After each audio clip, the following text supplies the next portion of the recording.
Welcome to Using Your Power. I'm David Wiebe, and joining me is... Maveen, Kaura. Well, we've talked about a few controversial subjects, and we talked about pharmaceuticals last time. Did you have some kind of summary for us there, Maveen? Yeah, based on what we want to talk about today, I thought it would be a great idea to kind of re-summarize what we talked about.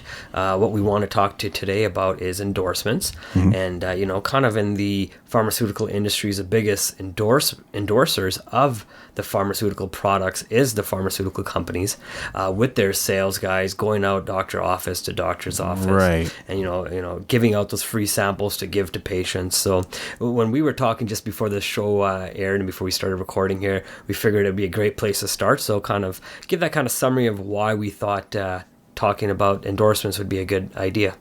Yeah, I think we landed on that as an interesting topic in the last episode because celebrities are known to endorse products through social media, Facebook, Twitter, or wherever else people are hanging out. Not Google Plus, I guess. No, they're not on Google Plus, but they're still on TV 6 to 8 hours a day. Right, exactly. So, there's advertisements and stuff like that too. But I think what it did was it kind of alerted me and probably yourself to the power of endorsements, because endorsing something means that you believe in it and that you don't mind recommending it or suggesting it to others. And that can be a very powerful thing depending on how you use that. So you could recommend something that's not so good and then begin to tarnish your reputation. But you could recommend something that's great to a friend, and then all of a sudden they tell their friends, and now they're coming back to you for more advice on maybe the similar topic, whatever it is that you recommended in the first place. You're right, David. The industry overall, no matter what industry you look at, music or sports or any sort of entertainment, business, they're always going to have somebody at the top that's going to be paid. And that's pretty important to know. They're paid to recommend or endorse certain products to the general public, right? So they're given gobs of money to promote, and that's just another way, right? Just same thing boxing used to have, you pay the promoter and then they go out and promote the biggest fight they can get and try to bring in as much money as possible. And then that after that fight, that the money was then divided up. Right. And some of these deals aren't really available to the lay person. We can still endorse products and be paid to do it, probably just not on the scale that some of these celebrities or well-known people are. So of course, you can build up your own notoriety and become known and become more famous amongst people. And then other companies might approach you with the idea of partnering with you. But generally, if there's no benefit in it for them, they're not going to partner with you, which is why for most lay people, your 100 Facebook friends or something like that is the average, which is kind of, I don't know if that's good or bad. Hopefully you're just not wasting a ton of time on Facebook, and that's why I only have 100 Facebook friends. Hopefully. I don't know. I think I have 400 or 500, but that's not a lot. I see friends with 1,700 or the max 5,000 sometimes too. Well, it's not hard to hit the add button or the add really a friend not. button, right? So, but you bring up a good point, David. What, let's maybe start off, say, what do you think an endorsement is? How would you define it? Well, it can take a variety of different forms. Like I think we just talked about transactional endorsement. Transactional endorsement is where you recommend a product, and because of that recommendation, somebody else buys. And that may be tied to some kind of commission or affiliate structure, which we'll explain a little bit more later. Or it might not be at all. Maybe you just recommended it because, honest to God, I like this product. I love this toothpaste, and I think everybody should know about this toothpaste that I love. And maybe some people will check it out and try it out and like it, and maybe others won't. But that's basically a form of transactional endorsement, which I would say is kind of the vast majority. But we also have personal endorsement, which is similar to kind of what I just said. Although I guess personal development in a way is a personal endorsement, because we are endorsing doing certain things or setting goals or meditating or optimizing your sleep, whatever it is. That in a way is a form of endorsement too. Absolutely, and you nailed it. I think word of mouth. You're giving the example of the toothpaste, and most of the time, if not every time, word of mouth is the most powerful form of advertising or endorsing. You go to a restaurant, or you drive a certain type of car, or you tasted a certain kind of tea. You're going to tell your friends about it, especially if you liked it. And you're going to tell them about it, especially if you didn't like it. Most of the times we're going to tell people the things we didn't like, and being positive or negative in what you tell people is still a form of endorsement. And even if it's a negative endorsement, it still ends up being a positive endorsement to the people that are, making the products or the books or whatnot. The really interesting part is that endorsement can actually play into sales. People who feel they aren't so good at sales, but constantly recommend they go see a movie, are really just kind of selling that movie, then not for profit. Like they're not making anything off of that recommendation. And I think a lot of people, if they stop to recognize that, they would realize that selling is really just endorsing. It's giving your stamp of approval. But within that, I feel transparency is important. So if you don't talk about some of both the positive and negative side to the product, really you're not giving people a full picture. If all you're giving is rave reviews, then people could end up being skeptical. I just had an email from a reader of The Music Entrepreneur about, one of my most popular posts is about the book, The Power of Your Subconscious Mind. So he had contacted me about that, and he was telling me, yeah, there's Dr. Joseph Murphy from the grave tweeting about how amazing his book is and trying to sell it kind of stuff, versus my post, which is just like, here's 5-6 things I learned from the book, which is a completely different approach, but still, it in a way, it's an endorsement. It's like, if you liked what I had to say about it, you might want to delve deeper, but I'm not telling you to delve deeper. That's totally up to you, because obviously investing in a book isn't just money, but it's also time. It takes time to read a book. Absolutely. Part of endorsements is understanding how the endorsement comes to you, as well as how you interact with that endorsement. When, like you said, you had this reader on your website here, yeah. And they came to you wanting to read your article, right? So, and then tell you what you did wrong. In a way, that's kind of what I found what you're saying. No, they didn't tell me what I did wrong. They were actually praising me for the fact that I'd taken a more honest route in promoting the book, which I was neither promoting nor, I wasn't telling people to buy it, and I was not telling people not to buy it. I was just talking about what it is that I learned in the book. Okay, my apologies. I maybe just heard that wrong. But you're right. So when you do give your honest endorsement, then, people are likely to connect with you, and then this gentleman or lady who did write to you in this email will probably read other articles that you have written, and probably will, give you their honest feedback too, right? And I know, because you probably dealt with that email in a very professional manner, they're probably going to tell their friends, maybe not a lot of them, but when that conversation does come up, they will endorse you on that website, on your website, and let them know, say, you know what, David Andrew Wiebe here, I gave him a comment, and he was pretty professional, told me, as it was, that he just did kind of a little what he learned out of it, right? And yeah. I learned a lot from this, and you guys should also read this article, because maybe you guys can take something from it. Yeah, and that is actually a fairly powerful form of endorsement, right? Like, that's exactly what you want as a business owner, for people to say positive things about who you are or what you're doing. So to me, that's a really amazing way to endorse someone.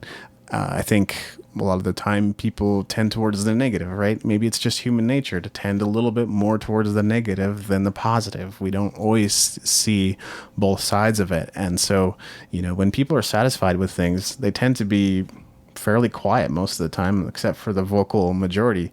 And when people are not happy with it, you start to hear from the vocal minority. So silence is often a sign of something that you're doing well. And when you start to get feedback is when, in a way, you've reached critical mass and people are actually checking out what you're doing, and it was good enough for someone to reach out and tell you that it was good. even that feels great when someone reaches out to you and tells you how you're doing, right? It almost gives you that, it's that personal endorsement that they've given you, and that's their stamp of approval that they're enjoying your work that you're putting out. Yeah. And it gives you the confidence to go back out and put another article just as good, or if not better, out there, so that same reader or maybe a different reader can then connect back to, right? So that's the huge thing in endorsement, is really getting people to come to your website, just like our goal here with Using Your Power is to have people come to our website as a method of endorsement, right? And tell your friends, we don't mind. Yeah, definitely. Come take a look at us, and tell people about what we're doing, so you can benefit from it, and they can benefit from what we're talking about, and the different social things that we're trying to experience it and talk about. What you mentioned earlier is like something for me to figure out, because if he read a book review, what content would he be interested in? Well, he's probably interested in more about the subconscious mind. He's probably interested in more about books. He's probably interested in more about book reviews. So those are the kind of things that would totally make sense to publish. And of course, there is a related post at the bottom of the post itself, so people can find additional posts that I've written about books. But in a way, it's an encouragement to do more of that. I want to do more book reviews and talk about more of the books that I read and what I learn from them, and just share that with people. And then they can decide probably whether or not it's something they actually want to buy, if that's what they're looking for, because people trust online reviews. Another form of endorsement.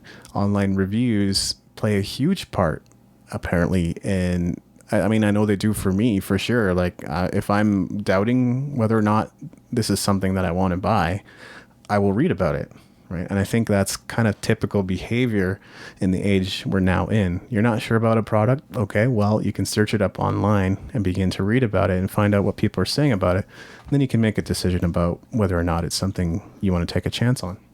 You made a great point, David. Isn't that what forums do, right? They get people chatting about certain things, certain products. Yeah. You can really find a forum on just about any topic that's available. But going back to what you said, having that relatable post at the end of your article for something that the person might also find interesting is such a great idea, right? Because the best endorsers are, you are your own best endorser, right? If you don't start off by endorsing yourself, no one else will, right? So I think that's a huge key point to take away as well.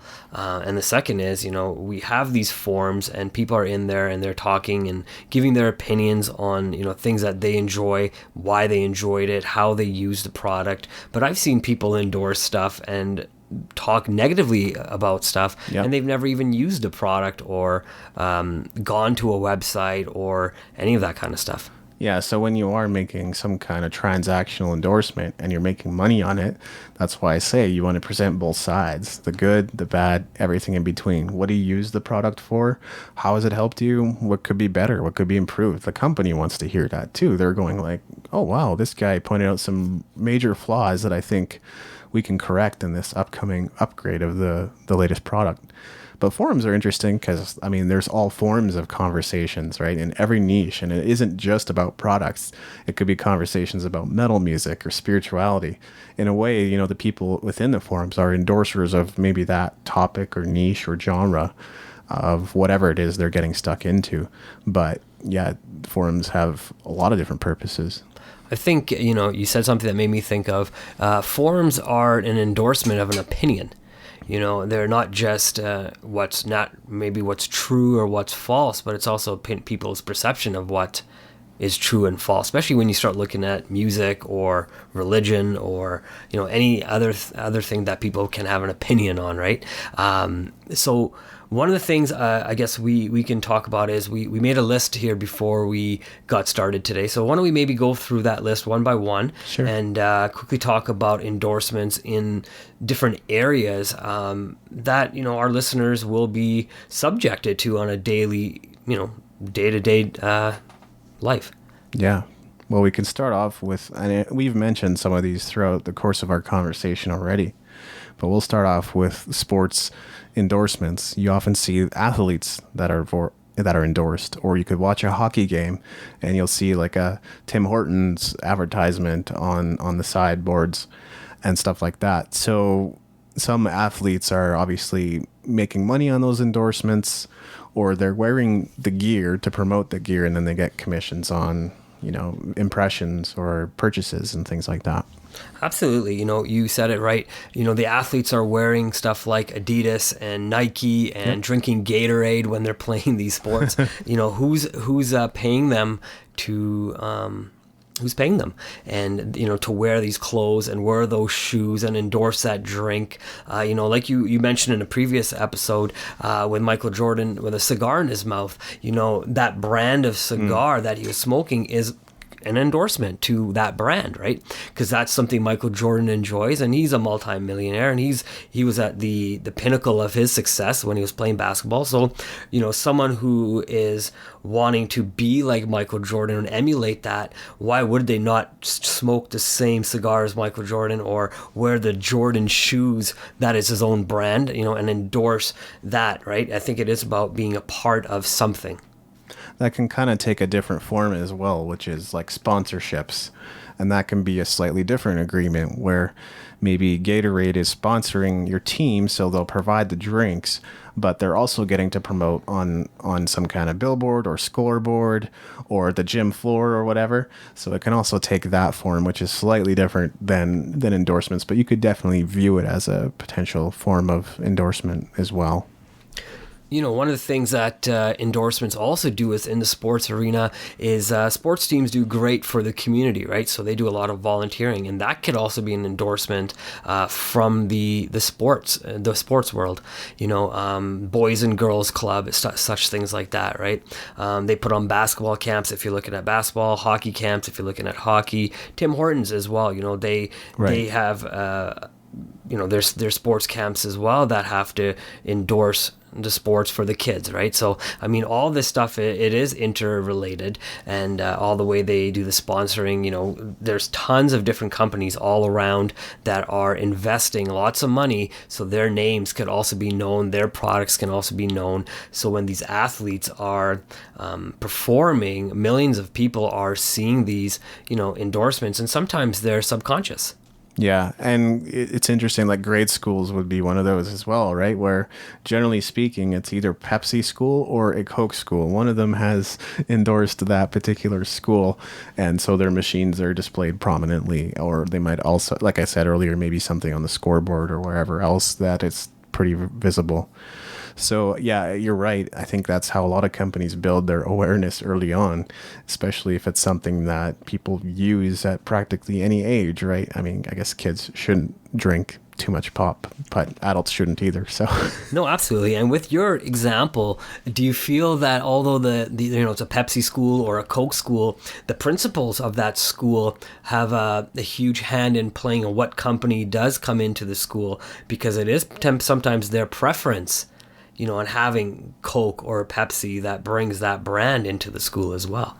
Well, I think it's similar to what you said earlier about the pharmaceuticals going from doctor's office to promote their product. Like, okay, which one is offering us the better deal, right? I'd imagine that's a consideration for a school principal, but hopefully they're also thinking about what's best for education, what's best for the kids, what's best for our sports programs and things like that.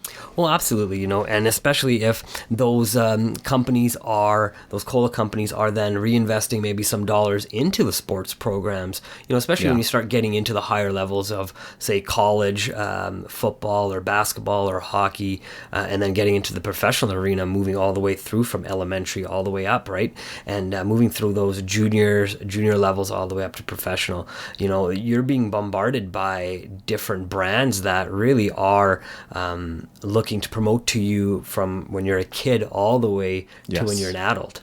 Yeah, exactly. It might just come in different forms when you go to the office. Now the vending machines are, you still get vending machines in an office. There's just no scoreboard or whatever for sports necessarily. No, that's right. But they still have the chips in there. They still have the pop in there, chocolate bars. There's again, all that's an endorsement of lifestyle at the same time, right? All that just from a small sports. Yeah, it's amazing. It's actually in a way interrelated with the next one, which is business endorsements. I think probably businesses, that's exactly what they're all about, is endorsements. We kind of package it up and call it selling, really marketing and selling products, but that is an endorsement for what they're doing. And nobody is more invested than the company itself into the products that they're selling. Nobody's going to do a better job of selling them than they are, at least in theory.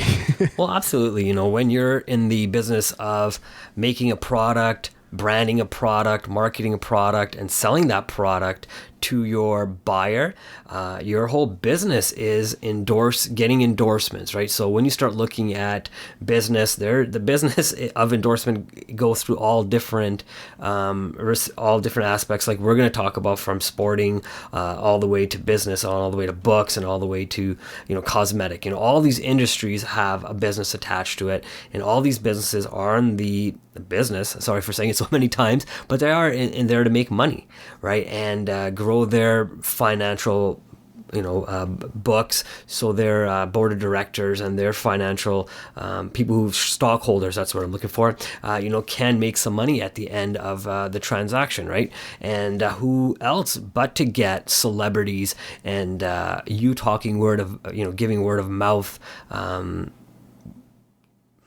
Yeah. Well, I think part of it too is, or the thing that came to mind for me is also like strategic partnerships. So let's say, for example, and forgive the example, there's a seller of porcelain toilets. Is it strategically advantageous for them to partner up with a plumber? Well, absolutely. And now maybe when the plumber sells a new porcelain toilet, he gets rewarded for the commissions that he sells to his customers, and they could work out a deal that's in favor of both of them. So they, vice versa, they both get payments whenever one endorses the other service or product. So that's another way that businesses can kind of endorse each other.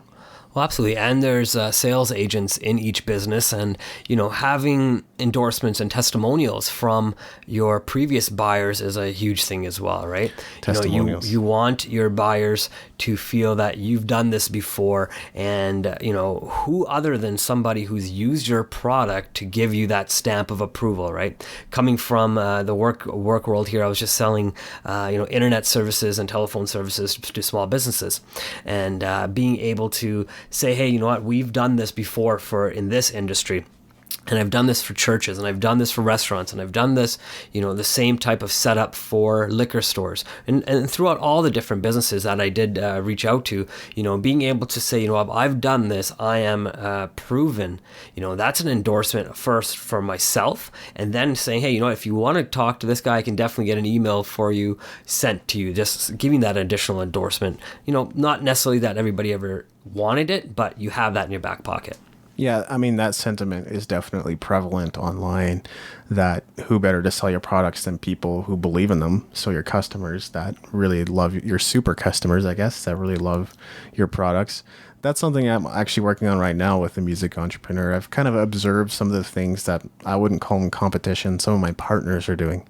One of the things I realized was they were just simply copying what positive things people were saying about them on like social media. And I thought, gosh, I mean, you can take a quick screenshot of that, put it up on your website. How easy is that? And so I've started accumulating. I don't have a ton of them right now. I could maybe go back in the archives and find a few, but I've started accumulating those, just taking screenshots of them. And then I have testimonials or recommendations or people saying, this is really great stuff. Every time I read your stuff, I just love it. So that's the kind of thing that I've been looking into in my business with testimonials and recommendations. And that's a huge example, David. I know I'll give you an example of my wife. She has her own Instagram page, and she does make her own kombucha and stuff. So What she's found is ways to first post pictures on Instagram through her Raw Fizz business account. And then when people are buying her kits, they'll post it on their Instagram page. And what she'll do is she'll actually share that picture back on her own page. So kind of re-endorsing that, of course, with their permission, because you're going to want that, because you just don't want to start taking, stuff and posting it from anywhere. Yeah. You do want to make sure you have the right legal steps taken in case anything ever happened. But there's such a huge thing, right? When people start posting their pictures, and you're able to show your followers on, in this case, Instagram, that, hey, look, there's people who enjoy my product, and now they can see it. Now they can start following and see what those other people are doing, and you really start creating that community that which we were talking about earlier. I think that's really important because you can end up being sort of a lone wolf in the online space, promoting everything yourself. And sure, you're doing the right things day in, day out, being consistent. But when you don't have any partners continually sharing your stuff with others, it can be pretty tough to get the exposure and the notice that you're looking for. So that's huge. Okay, so moving on to the next one, I think we have here is personal endorsements. Yes. Personal endorsements, as you kind of pointed out there, Maveen, earlier, like we're kind of endorsing things whether we want to or not, in a way. One of the things is clothing. So whatever clothing we're wearing, the brand name is on it, or the logo is on it somewhere, and people can find that if they're looking for it. Not saying they always do, not saying they always will, but you are kind of endorsing that brand of clothing whenever you wear it out in public. Absolutely. You can endorse, from what I see, is anything from things that cost a lot of money to things that are free. You can endorse other people's style through your haircut, your glasses, for example. And I'm just kind of looking at you, so it's kind of easy because I'm just kind of looking at everything you're wearing right now. The shirt you decided to wear, the type of jeans or the brand of jeans you wore, even down to the socks you wear. Some people wear, these Ralph Lauren socks or these Tommy Hilfiger socks or something even more expensive. But they're going after this prestige look that sometimes it's just they can afford it, and sometimes they're just trying to keep up with the Joneses.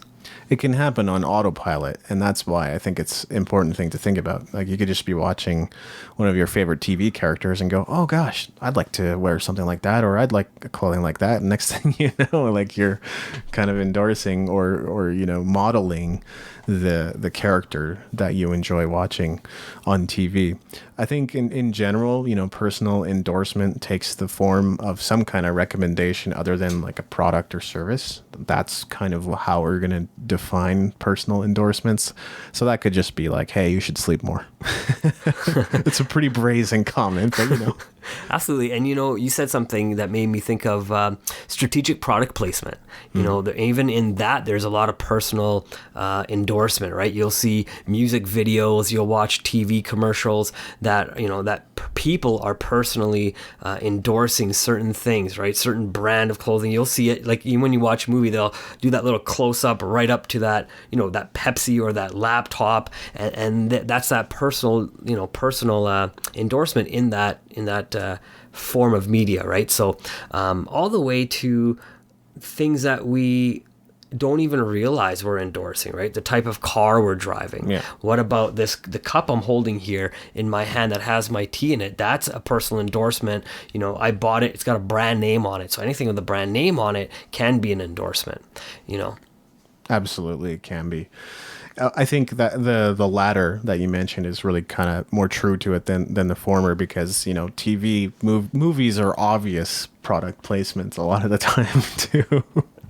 Absolutely. Yeah. There was that Transformers movie, and there was a particular brand of protein powder in it, and anybody that knew what it was going, oh, look at that. They're endorsing our product in this. So there's an affiliate model associated with that particular product, which is kind of fun. Absolutely. And, and how much money do you think these companies get to, first, how much money do you think they spend, and then how much do you think the companies make by endorsing certain products, right? Because there is a business model, no matter what endorsement that we hit, there's always a business model behind that model, right? And don't want to always say it comes down to money, but it does also come down to influence and maybe an agenda that people are pushing on you, right? So even in personal endorsement, I think the best way is people-to-people endorsement, right? I think going back to a little bit about what using your power is about, it is about business and it's about making yourself better, Yeah. right? So if someone says to you, hey man, I read this book, or I've listened to this CD, or I've, I started walking and I've dropped 15 pounds or 20 pounds or 100 pounds, those personal experiences also become personal endorsements. They absolutely do. But they're also tied in with transactional endorsements. So the line gets kind of blurred after a while, I think, is what we're finding. It's Yeah. pretty interesting stuff. The next thing, oh, actually, I was going to say, like, I think the music industry is probably the worst for people. Think the moment they see a new artist on television that they're making a buttload of money, and most times that couldn't be further for the truth. Like Backstreet Boys, not the greatest example because they were working with some dishonest people who took all their money, but they were touring the world for several years, and then their bank accounts were in the red, and they're going, "What is going on?" Fortunately, they kind of got themselves out of that deal, but that is sometimes an accurate depiction of what actually happens. Just because a musician is now visible, and visibility is really important for musicians, for products, for businesses, for anything. Just because you're visible doesn't mean you're instantaneously successful. And part of it is the image or brand you project, right? Like people will sometimes look at my stuff and go, "Oh, well, you must be doing this full time now. You must be making buttloads of money."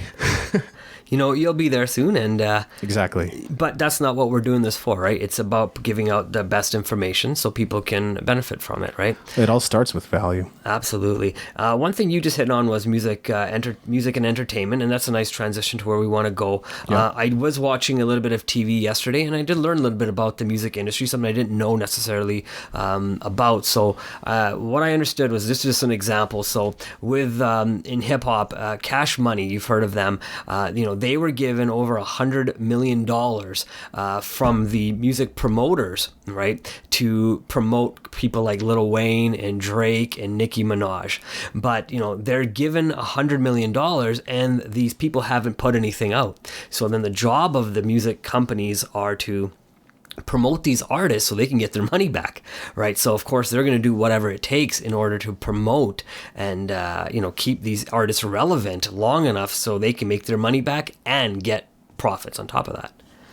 Yeah, that's really interesting. I guess sometimes it can happen like that too, where you get a large sum of money to kind of do what you need to do to get your business off the ground. I think if there's a lot of trust and belief and probably a good track record of what's happened prior to that, then you will be endorsed with the financial resources and tools that you need to get like a business off the ground like that. But yeah, entertainment and music industries are certainly full of different types of endorsements. I think we talked a little bit about celebrities using different products out in the public, right? Very visible. Again, visibility, kind of a big deal when you're looking to sell something. So that's a pretty major form of endorsement, even in the music and the entertainment industries.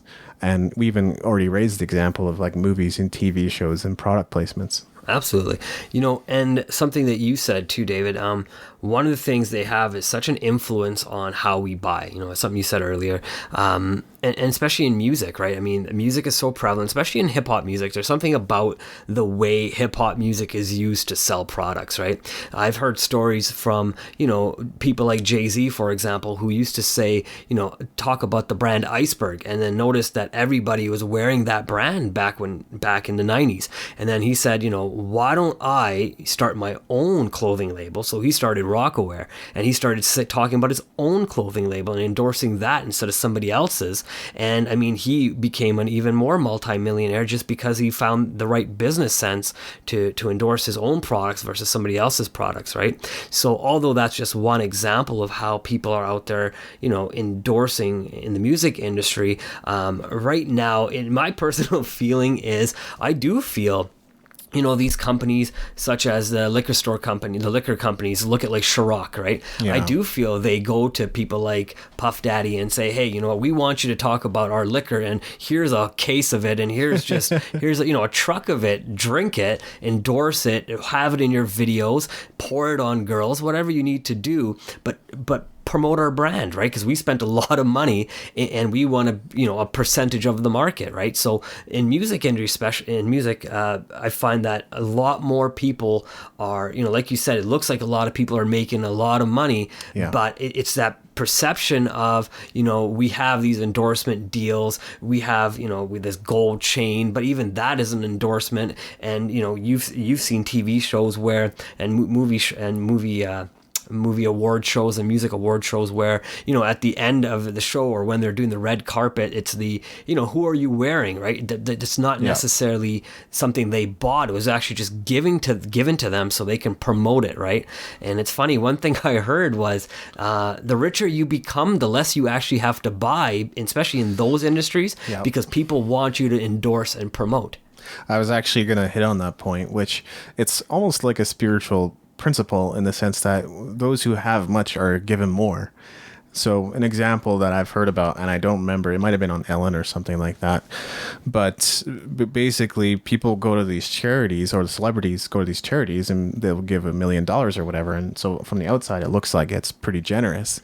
But the gift bag that they're handed when they go into these charities is worth several hundred, several thousand, maybe even tens of thousands of dollars, or maybe even equivalent to the amount that they donate. So, yeah, to those who have much, more is often given. You have to be endorsable, though, and that's another testament to what endorsement can mean. You know, you're right, David. And to become endorsable, you have to be relatable. Right. And especially in music, you know, if your music's hot, people will put money into you. Just like when Britney Spears came out, you know, back in the early, 2000s or so. Late 90s, I think. 90s, early 2000s, you know, people found her bankable, you know, and that's what part of endorsements are, you know, getting the teens, for in that example, to like her music and buy the things that she likes, right? So they'll, again, back down to product placement, they'll place that product in her hand and say, okay, you need to be walking with this can of, I think what she is, Pepsi, I think. Yeah, she did promote Pepsi. So she'd have to walk with this can of Pepsi. You know, another one, for example, with Drake, you know, he had Sprite for a little while. I don't know if he's still endorsed by them or endorsing them or not. But again, you have to, you know, you're going to be doing Sprite commercials. I remember being in Vegas and I saw a big Sprite commercial billboard with Drake on it, right? So it really shows you what, you know, they're doing, these companies, to promote not just the music, but also their own products within the music. Love it. Really great examples. We're going to move on into affiliate marketing now. One of my favorite subjects. I actually became a really big fan of it about 5 years ago. Still a pretty big fan of it because it's an income source for me. It's a growing income source for me. So affiliate marketing is where you endorse a product. It's pretty simple. And then you get paid out commissions whenever you make a sale. And that can sometimes be recurring. For example, you could promote web hosting. So if you become an affiliate for a web hosting company, someone goes through the link that you put on your website and they purchase through that and they keep paying month after month after month. You continue to get commissions month after month on the sale of that. Obviously, companies have that built into their margin or else they would go broke. It's not like when people purchase through affiliate links that they're going to pay more for the product. That's not how it works. It's just that they pay out a part of that to the commissions to the people that are promoting and helping sell that particular product.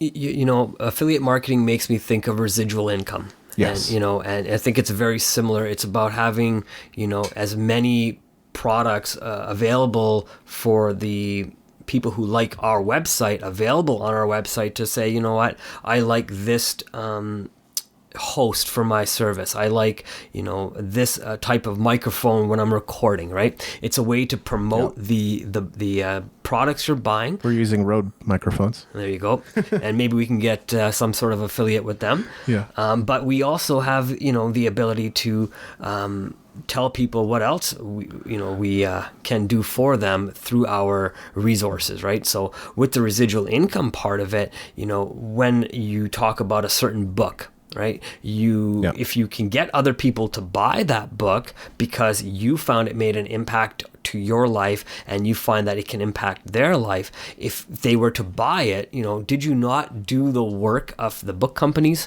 and say, hey, you know, you should get paid now, right? Yeah, you did just do legwork. Yeah, you know, just like what the sports entertainers are doing for the companies there, just like what the music people are doing out there. They're promoting a brand just like an affiliate marketer does, just like the way to make a residual income, right? So I'm not very familiar with affiliate marketing myself. I know you've had multiple websites and you've been doing that for a long time, and found ways to connect with different affiliates, I guess, and different links from your website to their website. So there can be a little bit of an income made when you are promoting a product that you believe in, right? I know you, David, you don't just promote any product out there. It is products that you believe in, that you've used yourself in that endorsement.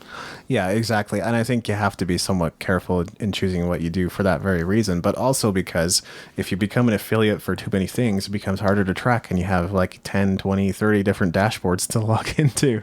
I still recommend having more than one, but I will give an example, which is the Amazon Associates program. Well, that's a very good sort of catch-all affiliate program. You can promote anything that's on Amazon and earn a small commission on it. It's not huge, but the potential is still there, and some people do earn pretty good money from the Amazon Associates program. So maybe it's a topic we'll explore more in the future. Most likely it is, but we'll move on to the next point, which is endorsing books. For sure, and there's many books out there. Go to any library or bookstore, online or in the malls, and there's lots of books out there. And the best thing I've ever seen, and one of the best ways I've ever seen books being marketed and endorsed, are by other authors. When you put your book out, not that I'm an author, but when you put your first book out, you asked me to read it. So I did, and I went through it and kind of edited it, and I gave you my testimonial, exactly, on what I thought the book was about and the benefits that other readers could attain from reading that book. And that was on the jacket or the inside of the cover, and that testimonial is an endorsement from myself to your brand, right? Because I believed in it. If I didn't believe in it, then I would have necessarily not given you that testimonial, or maybe I would have gave you a different testimonial. Yeah, and that's kind of the example that you gave before we hit the record button too, which was that basically these quotes on the back of the book that tell you how great the book is an endorsement for that book. And sometimes that's misplaced. I've read books that were like recommended by Seth Godin and Tony Robbins, and then I read the book and went, this is not relevant. Like, maybe it's just too old to be relevant or good, but it's not very good. One example I showed you yesterday there, Maveen, was Neil Patel's new book, Hustle. Yes. And he has two other authors contributing to it. And I think one of the reasons is because of this thing of endorsement. Like, they believe in what he's doing, and so they're helping out promote his book. Yes, absolutely. The book, I think, is called Hustle. Yeah. And, lending credibility to that book, is huge, right? The authors are lending their name to the credibility of Neil Patel and what he's been able to do in the industry, and, how many people he's been able to help through his teachings and his training systems, right? So now that he's got this book out, will that hit the number one list? I'm not sure. I hope so. I'm sure he's done a lot in the industry where he can be that number one author out there and put out several other books. But the potentially the people who publish these books also have a vested interest in how well these books do as well, right? There is I don't even know how many different publishing houses there must be, but every time they put out a book, they want to get their money back, right? So if they do potentially partner you up strategically with some authors, that can be a great idea, right? I know we've read books by Robert Kiyosaki, by Donald Trump, and we know they're both pretty busy guys. So, are they sitting down and writing all this stuff down themselves? Probably not, but they probably have a ghostwriter or somebody that's working alongside them to write that and help promote that book once they've written that out. Yeah, exactly. And as an author or self-published author myself, I will say we need as much help as we can get. Even though Neil Patel had this whole thing about, that's how I ended up buying the book too, was, please, I want to get this out to as many people as I possibly can, and I'm going to need your support to do that. I can't do that on my own. And that's always true of us authors. A book doesn't just take off on its own, and it's not necessarily a huge moneymaker either. It is a form of passive income, which is one of the reasons I like it, though. We can talk a little bit about product endorsements, obviously cosmetic lines and that kind of thing you raised as an example, Maveen. No, there's everything we buy is a product. Yeah. It really is. No, we're born naked, right? And everything after that is something we have to buy or we're given. And it's funny what me and my wife were talking the other day, and I noticed that I've always been holding some sort of product in my hand all my life. From when I was a kid, I used to hold a Walkman. And then I grew up and I used to hold a Discman. And then I used to hold an iPad or an iPod. And now I hold a phone, which is really just a personal computer in my hand. So, Yeah. they've always had this one product in my hand no matter where I go. I'm pretty excited to see what the next product they want me to hold on to is. But it's always been a way for them to advertise their brand, and and every year it's always been a different type of producer as well of that product, right? And along with products, there are it's a huge industry where lots and lots of people are making lots and lots of money, right? All the way from the health industry products to beauty to which includes the cosmetics like you mentioned earlier. Yeah. And what's interesting too is you can walk into like any grocery store and you could pick up a banana or a plum and it's branded. There's a sticker on it. Even our food is now branded. It's kind of crazy when you really think about it, right? Do you eat ketchup or do you catsup? Ketchup. David? Yeah. Okay, so you are for a brand as well, right? Yeah, I am. And certain brands I like better than others. Although I have to say, you go to some restaurants, they have the house ketchup. That's almost inevitably better than what's available commercially. Maybe less sugar. Less sugar and, a little bit more spice to it, perhaps. I think we can kind of wrap up the next few ideas that we hammered out beforehand. Commercials, advertisement, and publications like magazines and newspapers. These are all endorsing something. A magazine doesn't typically survive unless, you're a wealthy investor or whatever without having advertising in it. You need advertisers to offset the cost of printing that magazine. And then the money might come from having a business on the back end of that magazine. It's really just like a promotional tool more than anything else. Yeah, and as a magazine, why would you want to pay for the full cost of having your magazine out there, right? Why wouldn't you want other companies to share in the cost of putting out your magazine? So sell them rental space, right? It's the same thing as a billboard. It's a rental space for people to get their name out, right? So, if you're looking at a pharmaceutical magazine like the American Journal of Pharmaceuticals or whatnot, I'm not even sure if that's a real journal, but I'm pretty sure it's close. I think it's medical journal, but it's a way for people to put their product in there. So for the people who actually read these magazines, they can really find out about these products, right? So, that lines up all across the different industries, right? If you read a music magazine, you're going to find mostly music advertisement. You read a health magazine, you're going to find health advertising, right? So all the different companies want to sell you something through endorsing on these magazines. Also, an important point about your target audience. So, yeah, you can obviously sell guitars, guitar amps, guitar pedals, guitar accessories to guitarists. That seems like a fairly obvious market. If they have one guitar, well, you can always get a second guitar. If they have great amps already, you can always add another amp or maybe like a computer plug-in to the whole mix. But, some things don't always work that way. For example, what's up with diaper commercials? They're trying to sell the babies. Does that work? I don't babies think they're trying to sell babies. Babies are cute, but they are because what's depicted in commercials more often than not is babies. Of course. Which I guess they'd have to be in there somewhere, but they're not selling to babies. They're selling to parents. So that's a good point. Maybe they don't need to because it's just a necessity and everybody needs diapers and there's some fairly recognizable brands out there. Well, before, I know we're getting close to wrapping up, but before we do finish up, one of the things that you just kind of made me think of was, I know it's odd transition from diapers to food, but you do put whatever you eat in your diaper, right? So, but even food companies are continually endorsing their own brands, right? So companies like McDonald's are out there, with slogans to help endorse them.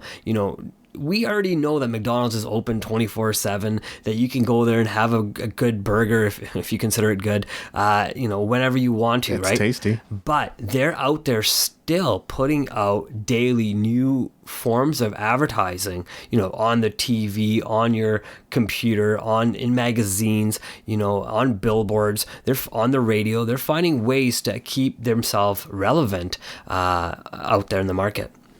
Yeah, definitely. Well, those are all some great points. I hope you've had the opportunity to see how endorsements is a form of power. Endorsing something is a way of using your resources as a person. Any closing thoughts, Maveen? No, I think we've done a great job on covering all the different areas that we've seen endorsements. I'm sure there's conversations we can go in depth on with each one of those points that we made. But just realize, what you're doing every day, because every day, every word you say is an endorsement, technically as well. Either you're endorsing something good, or maybe you're endorsing something that's not so good, right? So, be just conscious of what you're saying and what products you're using, because some of the times the things that we use every day could be ruining the environment, or we can use products that are better for the environment as well. Great. Well, we hope you'll check us out online at usingyourpower.com. And until next time, I'm David Andrew Wiebe. And I'm Maveen Kaura. Thanks again.